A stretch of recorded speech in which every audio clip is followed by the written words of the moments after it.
Good morning, good afternoon and good evening. Study hub সকলকে স্বাগত জানাই। আজকে আমাদের আলোচ্য বিষয় energy stored in a capacitor, অর্থাৎ ক্যাপাসিটরের মধ্যে কতটা এনার্জি স্টোর থাকছে সেটা আজকে আমরা প্র্যাকটিক্যালি দেখব। আমরা এর আগের দিন থিওরিটিক্যালি দেখেছিলাম energy stored in a capacitor, অর্থাৎ stored energy in a capacitor, সেটা আমরা প্র্যাকটিক্যালি আজকে দেখব। আগের দিনের থিওরিটা আজকে প্র্যাকটিক্যালি কিভাবে সার্থক হচ্ছে, কতটা তার সত্যতা সেটা আমরা যাচাই করব আজকে। শুধু তাই নয়, আজকে আমরা প্র্যাকটিক্যালি এটাও দেখব যে স্টোরড এনার্জিটা কোন কোন বিষয়ের উপর নির্ভর করে এবং কিভাবে নির্ভর করে সেটা আজকে আমরা খুব ভালো করে দেখব, প্র্যাকটিক্যালি দেখব, হাতে কলমে দেখব। Energy stored in a capacitor, অর্থাৎ ধারকের মধ্যে কতটা এনার্জি স্টোর থাকছে সেটা বুঝতে, যাতে করে তোমাদের কোনো রকম অসুবিধে না হয়, আজকে সেটাই হচ্ছে আমাদের আলোচ্য বিষয়। তোমরা এই প্র্যাকটিক্যাল শুরু করার আগে অবশ্যই থিওরি পার্টটা ভালো করে দেখে নেবে এবং তোমরা মনে রাখবে থিওরির যে ভ্যালুটা ছিল সেটা, অর্থাৎ ডব্লিউ সমান সমান হাফ সি ভি স্কোয়ার। ঠিক আছে, এটা অবশ্যই তোমরা মনে রাখবে। তার কারণ আমরা আজকে প্র্যাকটিক্যালি কিন্তু এটা করবো এবং দেখবো। তোমরা অবশ্যই একটা খাতা সঙ্গে রাখো। আমি যে ভ্যালুগুলো বলবো সেগুলো ডব্লিউ সমান সমান হাফ সি ভি স্কোয়ার এই ইকুয়েশনে ফেলে দেখবে ভ্যালুটা ঠিক আসছে কিনা। ঠিক আছে, তবেই তো আমরা সত্যতাটা যাচাই করতে পারবো। তো দেখো, এই যে সেট আপটা তোমরা দেখতে পাচ্ছ, এই সেট আপটা আজকে আমরা এই প্র্যাকটিক্যালটা করব। তো এই যে যে সাদা রঙের যে প্লেটটা দেখতে পাচ্ছ, এটা ক্যাপাসিটি একটা প্লেট, এটা আর একটা প্লেট তোমরা দেখতে পাচ্ছ ব্যাটারির সাথে কানেক্ট করা রয়েছে। ব্যাটারি ভোল্টেজ এখন জিরোতে সিলেক্ট করা আছে, তাই এখানে কোনো চার্জ নেই। ঠিক আছে, এবং এর যে ডিস্টেন্স সেটা হচ্ছে 6 মিলিমিটার, এবং এই দুটো প্লেটের মধ্যে ডিস্টেন্স হচ্ছে 6 মিলিমিটার, এবং এই প্লেটটার ক্ষেত্রফল হচ্ছে 200 মিলিমিটার স্কোয়ার। ঠিক আছে, এটা আমরা বাড়াতেও পারবো আবার কমাতেও পারবো। ঠিক আছে, কোনো অসুবিধা নেই। এটা এখন আমি 100 মিলিমিটার স্কোয়ারে নিয়ে এসে রাখলাম। ঠিক আছে, তোমরা এখানে দেখতে পাচ্ছ ক্যাপাসিটেন্সের ভ্যালু এখানে দেওয়া রয়েছে 0.15 পিকো ফ্যারাড। টপ প্লেটের চার্জ এখানে 00 পিসি, অর্থাৎ পিকো কুলম। এখানে স্টোর এনার্জি 0.00 পিকো জুল। ঠিক আছে, মানে এখানে এখন পর্যন্ত কোনো রকম চার্জ যেহেতু নেই, তাই এর মধ্যে কিন্তু কোনো এনার্জি স্টোর নেই। ঠিক আছে, সুতরাং সেটা তোমরা মনে রাখবে যে যখনই এই প্লেটগুলোতে চার্জ চলে আসবে, যখনই স্টোর হতে শুরু করবে, তখনই এখানে ভ্যালুটা থাকবে। তো এই মুহূর্তে ইনিশিয়ালি এখানে কোনো রকম কোনো চার্জ যেহেতু স্টোর নেই, তাই এর মধ্যে কিন্তু কোনো এনার্জিও এখনও স্টোর নেই, ফাঁকা রয়েছে। ঠিক আছে, আমরা যদি এই ক্যাপাসিটারটা বাল্বের সাথে কানেক্ট করি, বাল্ব কিন্তু জ্বলছে না। ঠিক আছে, এবং আমরা দেখব কি, এই যে ভোল্টেজটা আমরা দেখব। ঠিক আছে, ভোল্টেজটা আমরা এখানে চেক করব। ওকে, আমি এখানে ভোল্টেজের এই পয়েন্টটা রাখলাম এবং এখানে ভোল্টেজে আর একটা টার্মিনাল আমি রাখলাম। ঠিক আছে, এখানে আমি ভোল্টেজটা মেজার করব। দেখো এখানে ভোল্টেজ কত, 0 ভোল্ট, অর্থাৎ আমি এখানে বাল্বের সাথে কানেক্ট করলে কিন্তু কোনো রকম বাল্ব গ্লো করবে না। ঠিক আছে, আমি এখানে ব্যাটারির সাথে কানেক্ট করলাম, ব্যাটারিরও যেহেতু 0 ভোল্ট, তাই এখানে ভোল্টেজ দেখা যাচ্ছে 0। তো আজকে এইখানে আমরা দেখব যে এনার্জিটা কেমনভাবে স্টোর হচ্ছে। দেখো তোমরা খুব ভালো করে লক্ষ্য করো, এই যে ক্যাপাসিটেন্সের যে ভ্যালু সেটা কিন্তু 0.15 পিকো ফ্যারাড, এটা কিন্তু ফিক্সড, আমি এটাকে চেঞ্জ করব না এখন। ঠিক আছে, কারণ আমরা জানি ক্যাপাসিটেন্সের ভ্যালু চেঞ্জ করতে গেলে আমাকে এই যে দুটো প্লেটের মধ্যে দূরত্বকে চেঞ্জ করতে হবে, অথবা এই প্লেটের ক্ষেত্রফলটাকে চেঞ্জ করতে হবে, এবং এদের মধ্যে ডাইইলেকট্রিক মিডিয়াম যদি থাকে সেটা বলে দিলে এটা কিন্তু চেঞ্জ হয়। তো এই দুটোকে চেঞ্জ না করলে কিন্তু ক্যাপাসিটেন্সের ভ্যালু চেঞ্জ হবে না। তাই আমি প্রাথমিকভাবে এই ক্যাপাসিটেন্সের ভ্যালুটা কিন্তু ছোটই রাখছি। ঠিক আছে, চেষ্টা করছি এটাকে ছোট রাখা, 0.09 পিকো ফ্যারাডে নিয়ে আসলাম। ঠিক আছে, এটাই থাকুক। ওকে, অর্থাৎ সি সমান সমান 0.0109 পিকো ফ্যারাড। ওকে, সি সমান সমান 0.09 পিকো ফ্যারাড। ক্লিয়ার? তোমরা খাতাতে একটা জায়গাতে লেখো। ফার্স্ট বেশ অনেক কটা আমি প্র্যাকটিক্যাল করাবো, অনেকগুলো আমি এক্সপেরিমেন্ট করাবো। তো প্রথম এক্সপেরিমেন্টে যেটা উপরে লেখো যে সি সমান সমান যে 0.09 পিকো ফ্যারাড। ঠিক আছে, লিখেছো? ওকে, লিখে নাও খাতাতে 0.09 পিকো ফ্যারাড হচ্ছে সি। ওকে, এবং তোমরা খাতার একটা কোণে লিখে রাখো W equals to half C V square. Okay, আমরা সেটা ফেলে ওই ইকুয়েশনে ফেলে ভ্যালুগুলোকে ফেলে দেখবো ভ্যালুটা কত আসছে। এবার দেখো আমি ভোল্টেজটাকে একটু বাড়াচ্ছি। আমি এই যে ভোল্টেজটা, এই ভোল্টেজটাকে আমি বৃদ্ধি করছি। বৃদ্ধি করতে করতে আমি কততে নিয়ে আসছি, দেখো সাপোজ আমি 500-এ নিয়ে আসার চেষ্টা করছি, 500-এ নিয়ে আসলাম। ঠিক আছে, যখন ভোল্টেজ হচ্ছে 500, তোমরা দেখো এখানে প্লেটের চার্জ কিন্তু স্টোর হয়ে গেল 0.04 পিকো কুলম, এবং স্টোরড এনার্জি হয়ে গেল 0.01 পিকো জুল। দেখতে পাচ্ছ?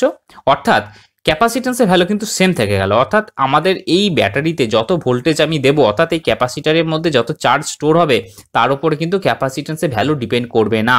ক্যাপাসিট্যান্স কিন্তু ফিক্স থাকবে এবং এর মধ্যে যতটা ভোল্টেজ দেবো ঠিক সেই পরিমাণ চার্জ স্টোর থাকবে। ক্লিয়ার?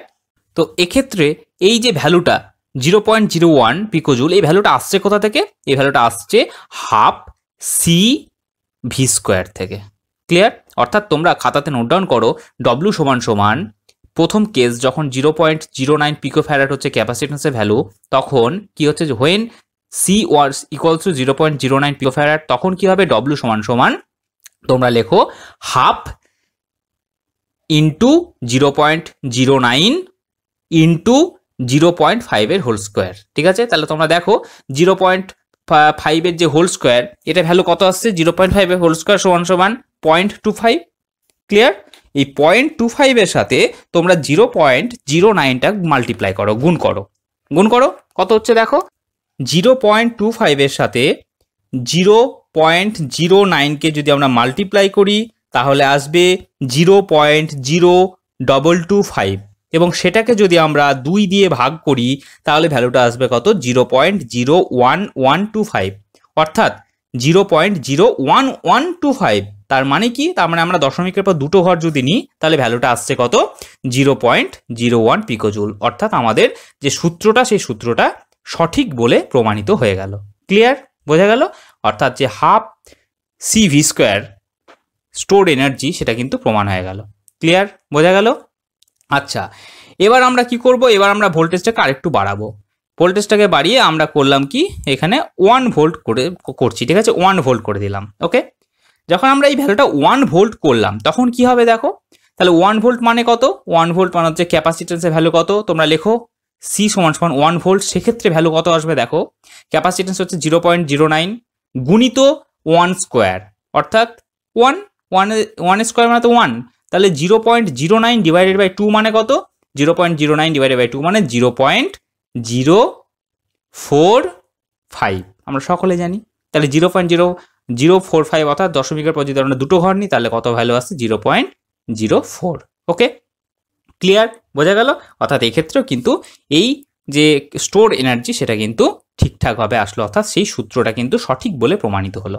আচ্ছা, এবার আমরা করব কি, আমরা জানি, আমরা বিভিন্ন ফ্যাক্টরস দেখেছিলাম যার জন্য ক্যাপাসিট্যান্সের ভ্যালুটা চেঞ্জ হয়। আমরা এই ক্যাপাসিট্যান্সের ভ্যালুটাকে চেঞ্জ করব। ঠিক আছে? ক্যাপাসিট্যান্সের ভ্যালুটাকে আমরা আরেকটু কাছাকাছি নিয়ে আসলাম ডিস্টেন্সে, এবং এই যে ভ্যালুটা আসলো, ঠিক আছে, এই মুহূর্তে সেটা হচ্ছে 0.20 পিকোফ্যারাড। ঠিক আছে?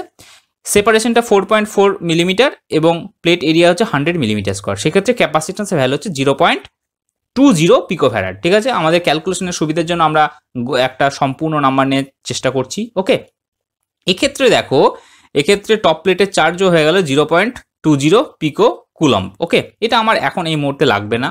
ওকে, আমার লাগবে শুধু স্টোর এনার্জিটা। তো দেখো, এক্ষেত্রে আমরা যদি ক্যালকুলেশন করি ক্যাপাসিট্যান্সের ভ্যালু যখন 0.20 পিকোফ্যারাড, তখন সেক্ষেত্রে এই যে ভোল্টেজটা হচ্ছে 1 ভোল্ট, তখন সেক্ষেত্রে ভ্যালু কত আসবে, তোমরা খুব ইজি একটা ক্যালকুলেশন, হাফ ইন্টু ক্যাপাসিট্যান্সের ভ্যালু 0.20 ইন্টু 1 স্কোয়ার অর্থাৎ 1, তার মানে কত, 0.20 ডিভাইডেড বাই 2 সমান সমান হচ্ছে স্টোর এনার্জি সমান 0.10। ক্লিয়ার? অর্থাৎ এক্ষেত্রেও সমান ভাবেই কিন্তু একইভাবেই কিন্তু প্রমাণিত হয়ে গেল যে ডব্লিউ সমান সমান হাফ সিভি স্কোয়ার সূত্রটা কিন্তু ঠিক। ক্লিয়ার? বুঝতে পারছো তোমরা? খুব ভালো করে কিন্তু বোঝার চেষ্টা করো, এই জায়গাটা কিন্তু খুব ইম্পর্টেন্ট। ঠিক আছে? এটা কিন্তু বোঝো। আচ্ছা, এবার দেখো আমি আবার কি করব, এই যে এনার্জিটা, এই যে এনার্জিটাকে আমি ভ্যারি করব কিভাবে, ক্যাপাসিট্যান্সের ভ্যালুটাকে চেঞ্জ করে। দেখো, ক্যাপাসিট্যান্সের আমি এটাকে বাড়িয়ে আমি 200 করে দিলাম। ঠিক আছে? 200, এটা এখন 200 করলাম, তখন ক্যাপাসিট্যান্সের ভ্যালু হলো 0.40 পিকোফ্যারাড। ঠিক আছে? তোমরা লেখো ক্যাপাসিট্যান্সের ভ্যালু হচ্ছে 0.40 পিকোফ্যারাড। এক্ষেত্রে সি সমান সমান 0.40। ভোল্টেজটা আমি এক্ষেত্রে বাড়িয়ে 1.5 ভোল্ট করে দিলাম। ঠিক আছে? 1.5 ভোল্ট যখন করলাম তাহলে সেক্ষেত্রে ভ্যালুটা কি আসবে, half C into V square. তাহলে সি মানে কত, 0.40। তো তোমরা ক্যালকুলেশন করো, 0.40 গুণিত 1.5 এর স্কোয়ার। ঠিক আছে? অর্থাৎ 1.5, সেই 1.5কে 1.5 দিয়ে যদি গুণ করে যে ভ্যালুটা পাবো, সেটাকে যদি আমরা আবার 0.5 40 দিয়ে মাল্টিপ্লাই করি যে ভ্যালুটা আমরা পাবো সেটাকে যদি আমরা 2 দিয়ে ভাগ করি তাহলে কত আসবে 0.45 অর্থাৎ 0.45 পিকোজুল। ক্লিয়ার? অর্থাৎ তোমরা খুব ভালো করে দেখো আমরা এই যে 1.5 এর স্কোয়ার মানে কত 2.25, ঠিক আছে, এটা মুখে মুখে করা যাবে। 1.5 এর যে স্কোয়ার সেটা হচ্ছে 2.25, এই 2.25 এর সাথে যখন আমরা 0.40 মাল্টিপ্লাই করব তখন এই ভ্যালুটা কত আসবে 2.25 ইন্টু 0.40 সমান সমান 0.9। 0.9কে যদি আমরা 2 দিয়ে ভাগ করি, কারণ হাফ মাল্টিপ্লাই করা আছে, তো 2 দিয়ে যদি ভাগ করি তাহলে আসবে কত 0.45 পিকোজুল। ঠিক আছে, পিকোজুলটা হচ্ছে ইউনিট, 0.45, ঠিক আছে, 0.45 এটা হচ্ছে পিকোজুল। অর্থাৎ আমার যে W = হাফ CV স্কোয়ার সেই সূত্রটা কিন্তু সত্য বলে প্রমাণিত হয়ে গেল।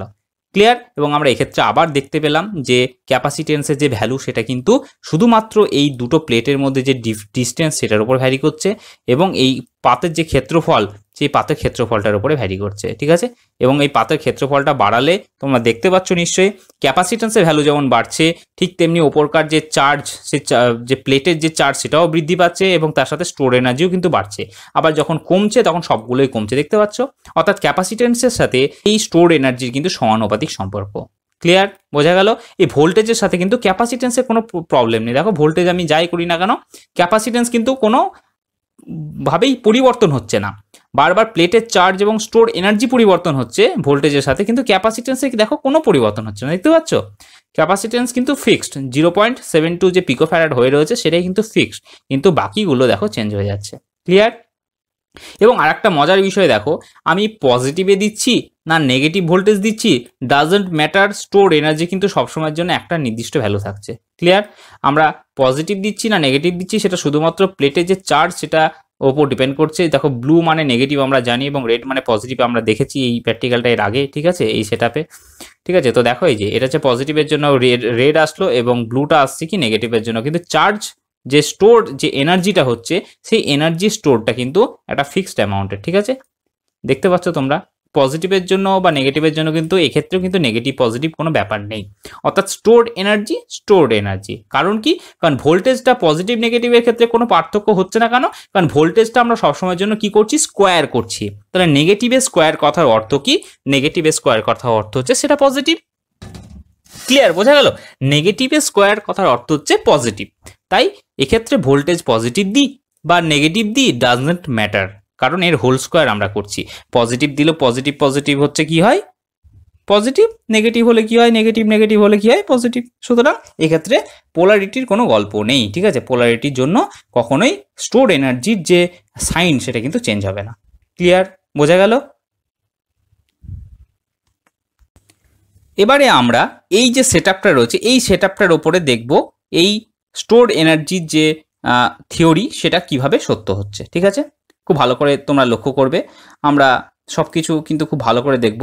দেখো এখানে ক্যাপাসিটেন্সের যে ভ্যালু তার যে মিটার সেটা আমি দিয়ে দিলাম। ঠিক আছে, চার্জের মিটারটা আমরা দিয়ে দিলাম এবং স্টোর এনার্জির যে মিটার সেটাও আমরা দিয়ে দিলাম। ঠিক আছে, বোঝা গেল? এবং যে ভোল্টেজ মেজারমেন্ট করার যে ভোল্ট মিটার সেটা আমরা দিয়ে দিলাম। এবার আমরা এক্ষেত্রে আমরা ভোল্টেজটা মেজার করব এই পয়েন্ট এবং এই পয়েন্টের মধ্যে। ক্লিয়ার? বোঝা গেল? খুব ভালো করে কিন্তু তোমরা লক্ষ্য করবে। ওকে, তো দেখো এই যে ক্যাপাসিটেন্সের ভ্যালুটা কিন্তু এখানে ফিক্সড হয়ে আছে। ঠিক আছে, আমি কিন্তু চেঞ্জ করিনি, কারণ আমরা জানি ক্যাপাসিটেন্সের ভ্যালুটা চেঞ্জ হবে কখন, যখন শুধুমাত্র এই প্লেট এবং এই দুটো প্লেটের যখন মধ্যবর্তী দূরত্ব এবং যখন যে এই প্লেটের যখন ক্ষেত্রফল আমি চেঞ্জ করব শুধুমাত্র তখনই কিন্তু ক্যাপাসিটেন্সের ভ্যালু চেঞ্জ হবে, আদারওয়াইজ কিন্তু হবে না। ক্লিয়ার? তো আমরা যখন ভোল্টেজটাকে বাড়াচ্ছি তখন দেখো স্টোর এনার্জি কিন্তু বাড়ছে। ঠিক আছে, দেখো, এবং কমাচ্ছি তখন দেখো স্টোর এনার্জি কিন্তু কমছে। যখন ভোল্টেজ বাড়াচ্ছি স্টোর এনার্জি বাড়ছে। স্টোর এনার্জি কোনটা? এই হলুদ রঙের যে জায়গাটা সেটা হচ্ছে স্টোর এনার্জি। দেখতে পাচ্ছ 0.31 × 10⁻13 জুল। এটা হচ্ছে চার্জের জন্য রেড কালারে, সেটা হচ্ছে 0.74 × 10⁻13 কুলম। এবং এটা হচ্ছে ক্যাপাসিটেন্স যেটা 0.89 × 10⁻13 ফ্যারাড। অর্থাৎ এটা কিন্তু ফিক্সড। তোমরা দেখো আমি ভোল্টেজ বাড়াচ্ছি বা কমাচ্ছি, এতে কিন্তু শুধুমাত্র স্টোর এনার্জি এবং প্লেটের ওপরে যে চার্জ সেটা ভ্যারি করছে, কখনো ক্যাপাসিটেন্স কিন্তু ভ্যারি করছে না। অর্থাৎ এই ক্যাপাসিটারের মধ্যে কতটা ভোল্টেজ দিচ্ছি তার উপর কিন্তু ক্যাপাসিটেন্স ভ্যারি করে না। ক্লিয়ার? বোঝা গেল? এবং এই ভোল্টেজটা দেখো এখানে আমরা দেখতে পাচ্ছি ভোল্টেজ কত রয়েছে, দেখতে পাচ্ছ 0.63 ভোল্ট। তো সেক্ষেত্রে স্টোর এনার্জি কত 0.18 ইন্টু 10⁻13 জুল, ঠিক আছে। চার্জ এখানে এত। তোমরা ক্যালকুলেশন করতে পারো 0.89, এখানে 10⁻13 রয়েছে, এখানেও 10⁻13 রয়েছে, সুতরাং ভয় পাওয়ার কিছু নেই। একটা কাজ করো, ক্যাপাসিটেন্সের ভ্যালু যখন 0.89 ইন্টু 10⁻13 ফ্যারাড রয়েছে, তাহলে এই ভ্যালুটার সাথে যদি আমরা এই যে ভোল্টেজ এটা স্কোয়ারকে যদি আমরা গুণ করি দিয়ে 2 দিয়ে ভাগ করি, তাহলে এই ভ্যালুটা চলে আসবে। তোমরা একবার চেষ্টা করে দেখো, ক্যালকুলেশন করো। যখন C ইকুয়ালস টু লিখে রাখো, C equals to 0.89, C equals to 0.89 into 10⁻13 farad, তখন সেক্ষেত্রে কি হবে? সেক্ষেত্রে স্টোরড এনার্জি সমান সমান W সমান সমান কি হবে?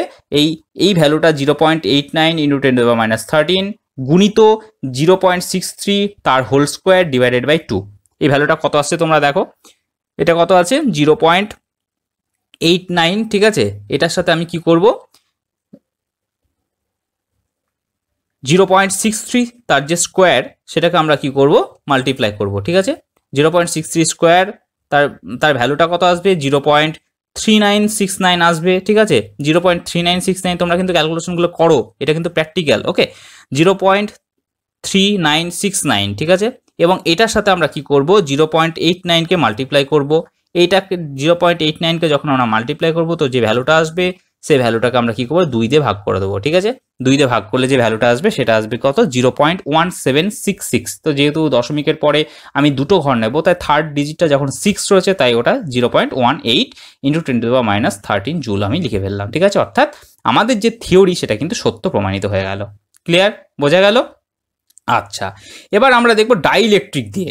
এই ডাইইলেকট্রিক মিডিয়ামটা আমি এর মধ্যে দিয়ে দেখব যে কিভাবে এটা ঘটছে, ঠিক আছে। আমরা আবার আগের মতোই করব, আমরা দেখব প্রত্যেকটা পার্ট আমরা খুব ভালো করে দেখব, ঠিক আছে। স্টোর এনার্জি, ভোল্টমিটার সব কিছু আমরা নেব, ঠিক আছে। ভোল্টমিটার দ্বারা আমরা এখানে চেক করব ভোল্টেজ, ঠিক আছে।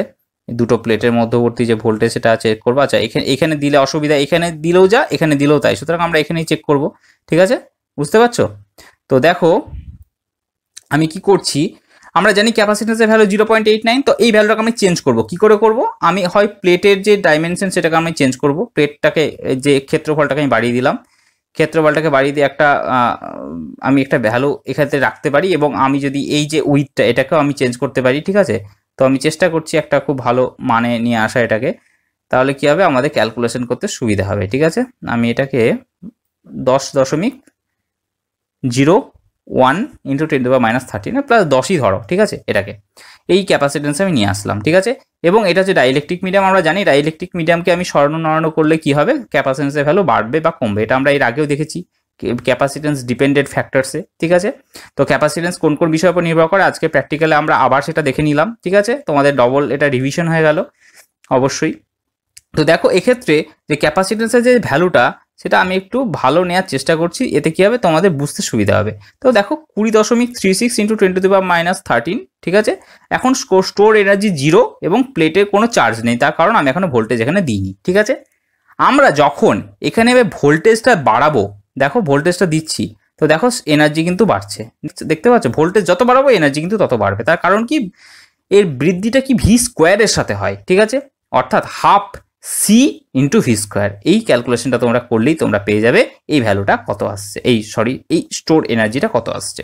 অর্থাৎ তোমরা কি করবে? ক্যাপাসিটেন্সের ভ্যালু 20.36 ইন্টু 10⁻13, সেটার সাথে 0.286 ভোল্ট যেটা রয়েছে, এটাকে আমি একটু ভালো নিয়ে আসি। আচ্ছা, 1.5 ভোল্ট নিয়ে আসলাম। এই 1.5 ভোল্টকে আমি যদি এটা স্কোয়ারের সাথে যদি আমরা এই ভ্যালুটাকে গুণ করি এবং 2 দিয়ে যদি ভাগ করি, তো এই ভ্যালুটাই আমরা পাবো। তোমরা আবার টেস্ট করো, আবার চেক করো, যাতে করে তোমাদের আর কখনো অসুবিধে না হয় এই স্টোর এনার্জি ক্যালকুলেশনের ক্ষেত্রে, ঠিক আছে।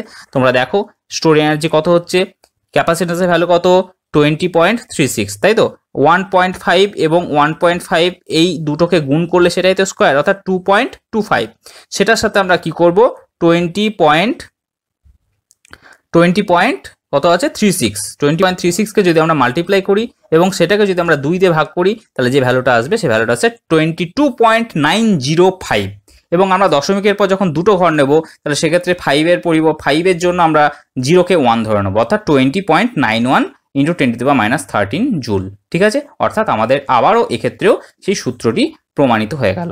অর্থাৎ আমাদের যে এর আগে আমরা যে সূত্রটা দেখলাম, স্টোর এনার্জি বা energy stored in A capacitor, সেই সূত্রটি সত্য আমরা কিন্তু আজকে বুঝতে পারলাম। তো আজকের এই প্র্যাকটিক্যালে আমরা কিন্তু হাফ CV স্কোয়ার সমান সমান স্টোর এনার্জি এই সূত্রটা আমরা কিন্তু প্রমাণিত করলাম। তোমরা এক্ষেত্রে নিজেরা কিন্তু আর একটা ক্যালকুলেশনে করতে পারো। তোমরা জানো যে W equals to half CV স্কোয়ারই শুধু নয়, আমরা যদি শুধু ভি স্কোয়ার এবং ক্যাপাসিটেন্স না দিয়ে আমরা শুধু চার্জ দিয়েও কিন্তু এই স্টোর এনার্জিকে ক্যালকুলেট করতে পারি। কিভাবে? W সমান সমান কি? Half Q into V. তোমরা এই যে চার্জ, এই চার্জের সাথে যদি তোমরা ভোল্টেজকে মাল্টিপ্লাই করো এবং 2 দিয়ে ভাগ করো, তাহলে তোমরা এই এনার্জিটা পাবে।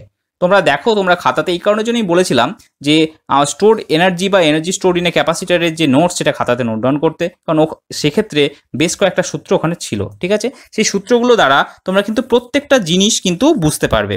শুধুমাত্র W equals to half CV square দিয়েই যে এই প্র্যাকটিক্যালটা আমরা করব সেটা কিন্তু নয়। তো সেক্ষেত্রে আমরা কি করতে পারি? W equals to half Q into V, এইটা দ্বারাও কিন্তু আমরা এই স্টোর এনার্জিকে পেয়ে থাকি। ঠিক আছে, এটাও কিন্তু একটা সূত্র। তো এই সূত্রটাও তোমরা দেখে নাও যে W ইকুয়ালস টু এই যে চার্জ, এই চার্জের সাথে এই ভোল্টেজটা মাল্টিপ্লাই করো, 2 দিয়ে ভাগ করো, দেখো এই ভ্যালুটা তোমরা পেয়ে যাবে। তোমরা করো 30.54 ইন্টু 1.5 কত হয়? 30.54 ইন্টু 1.5 সমান সমান হয় 45.81। আর এই 45.81কে আমরা যদি 2 দিয়ে ভাগ করি, তাহলে ভ্যালুটা কত আসবে? 22.905, অর্থাৎ এই 22.91, অর্থাৎ আমরা দশমিকের পর দুটো ঘর নিচ্ছি, তাই 5-এর জন্য 0টা 1 হয়ে যাচ্ছে। ঠিক আছে, সুতরাং এই স্টোর এনার্জিটা হয়ে যাচ্ছে। আবার তোমরা এটাও করতে পারো, তোমরা প্রথমেই যেটা পেয়েছিলে তোমরা মনে করে দেখো, কিউ স্কোয়ার বাই 2c, অর্থাৎ W সমান সমান কিউ স্কোয়ার বাই 2c। আমরা এই ভোল্টেজটাকে না দেখেও আমরা কিন্তু স্টোর এনার্জি ক্যালকুলেট করতে পারি। কীভাবে করতে পারি? এই যে ভ্যালুটা আমরা পাচ্ছি, এইটার যে স্কোয়ার, এই স্কোয়ারটার সাথে আমরা কি করব? এই ক্যাপাসিটেন্সের যে ভ্যালু, সেই ক্যাপাসিটেন্সের ভ্যালুটা ভাগ করব, করে যে ভাগফলটা পাবো, সেই ভাগফলটাকে আবার 2 দিয়ে ভাগ করব, অর্থাৎ 2 গুণিত ক্যাপাসিটেন্স কে আমরা এই চার্জটা থেকে ভাগ করে দেবো, চার্জের যে স্কোয়ার সেটা থেকে ভাগ করব। ঠিক আছে, কিউ স্কোয়ার বাই 2c। আমরা জানি W সমান সমান কিউ স্কোয়ার বাই 2c, অর্থাৎ এই যে 30.54, এটাকে 30.54 ইন্টু 10⁻13 কুলম, এটাকে আমরা স্কোয়ার করব, ডিভাইডেড বাই 2 গুণিত এই ক্যাপাসিটেন্সের ভ্যালুটা, তাহলে যে ভ্যালুটা পাবো সেটা পাবো এটা। তোমরা ক্যালকুলেশন করে দেখো, অর্থাৎ তোমরা এই 3টে ভ্যালুকে তোমরা পেয়ে যাবে ক্যালকুলেশন করলে। তোমরা এই যে ক্যাপাসিটেন্স, এই যে চার্জ এবং এই যে ভোল্টেজ, এই 3টে ভ্যালু যদি তোমাদের হাতে থাকে, এই 3টে ভ্যালুর মধ্যে যে কোনো 2টো ভ্যালু যদি তোমাদের হাতে থাকে, তোমরা কিন্তু স্টোর এনার্জিটা ক্যালকুলেট করতে পারবে। ক্লিয়ার? খুব ভালো করে বোঝো কিন্তু এই জায়গাটা। এই ক্যাপাসিটেন্স, চার্জ এবং ভোল্টেজ, এই 3টে ভ্যালুর মধ্যে এনি 2 যদি ভ্যালু তোমাদের কাছে থাকে, তোমরা ডেফিনেটলি স্টোরড এনার্জি ক্যালকুলেট করতে পারবে। বারবার কিন্তু জায়গাটা বুঝে নাও। ঠিক আছে, ক্যাপাসিটেন্স, চার্জ এবং ভোল্টেজ, এই 3টে প্যারামিটারের মধ্যে এনি 2 প্যারামিটার, যে কোনো 2টো প্যারামিটার যদি তোমাদের কাছে থাকে, তোমরা অবশ্যই স্টোর এনার্জিটাকে ক্যালকুলেট করতে পারবে। ঠিক আছে, এবং এই স্টোর এনার্জি সবসময়ের জন্যই এই 3টে ভ্যালুর মধ্যে ডিপেন্ড করবে। ঠিক আছে, এই 3টে ভ্যালুর ওপরে ডিপেন্ড করবে। ঠিক আছে, আর কিন্তু কারোর ওপর ডিপেন্ড করবে না। ক্লিয়ার? তার কারণ আমরা আলাদাভাবে এটা প্রত্যক্ষ এবং পরোক্ষভাবে কিন্তু ডাইইলেকট্রিক মিডিয়ামের উপর ডিপেন্ড করবে। তার কারণ কি? কারণ ডাইইলেকট্রিক মিডিয়ামের উপরে ক্যাপাসিটেন্স ডিপেন্ড করে, আর ক্যাপাসিটেন্সের ওপর কি ডিপেন্ড করে? স্টোর এনার্জি ডিপেন্ড করে। তাই ক্যাপাসিটেন্স এবং স্টোর এনার্জি একে অপরের সাথে সম্পর্কযুক্ত। তাই এই যে ডাইইলেকট্রিকের সাথে ক্যাপাসিটেন্স সম্পর্কযুক্ত, তাই ইনডাইরেক্টলি এই ডাইইলেকট্রিকের সাথে স্টোর এনার্জি সম্পর্কযুক্ত। ঠিক আছে, এগুলো সব ইন্টার রিলেটেড। তোমরা প্রত্যেকটা টার্ম যদি ভালো করে বুঝে নাও, তাহলে এই ভেতরের যে ইনডেপথ অ্যানালাইসিস তোমাদের করতে নিজেরাই কিন্তু অনেককেই করতে পারবে। তোমাদের নিজেদের মধ্যে কিন্তু আন্ডারস্ট্যান্ডিংটা খুব ভালো হবে ক্যাপাসিটার, এবং তোমরা নিজেরা একে অপরকে খুব ভালো করে বুঝতে পারবে। অর্থাৎ ক্যাপাসিটার সম্পর্কে তোমাদের সমস্ত ধারণা কিন্তু জলের মতো স্বচ্ছ হয়ে যাবে। ঠিক আছে, তো এই গেল ক্যাপাসিটারের যে স্টোর এনার্জি তার প্র্যাকটিক্যাল লেসন। ঠিক আছে, তোমরা ক্যাপাসিটারের যে এনার্জি স্টোরের যে সূত্র, W equals to Q square by 2c, W equals to half CV square, ঠিক আছে, আবার W equals to half QV, ঠিক আছে, এই ভ্যালুগুলো দ্বারা কিন্তু তোমরা ক্যাপাসিটেন্সের মধ্যে যে এনার্জি স্টোর থাকছে, ক্যাপাসিটারের মধ্যে যে এনার্জি স্টোর থাকছে, সেটা তোমরা ক্যালকুলেট করতে পারছো। তো আজকে এই প্র্যাকটিক্যাল লেসন এই পর্যন্তই থাক। আশা করছি তোমরা খুব ভালো করে বুঝতে পেরেছো কিভাবে এই ক্যালকুলেশনগুলো করা হয়, এবং এর মধ্যে আমরা আবার যে ফ্যাক্টরসগুলো, কোন কোন ফ্যাক্টরসের উপর ক্যাপাসিটেন্স ভ্যারি করে, সেগুলো দেখলাম, বুঝলাম। আশা করছি তোমরা সব কিছু খুব ভালো করে বুঝতে পেরেছো, রিভিশনও হয়ে গেল কিছুটা। যদি তোমাদের এরপরেও কোথাও একটু বুঝতে অসুবিধা হয় তোমরা অবশ্যই কমেন্ট সেকশনে জানাবে। আজকে এই পর্যন্তই থাক, তোমরা খুব ভালো থাকো, সুস্থ থাকো। Thank you very much.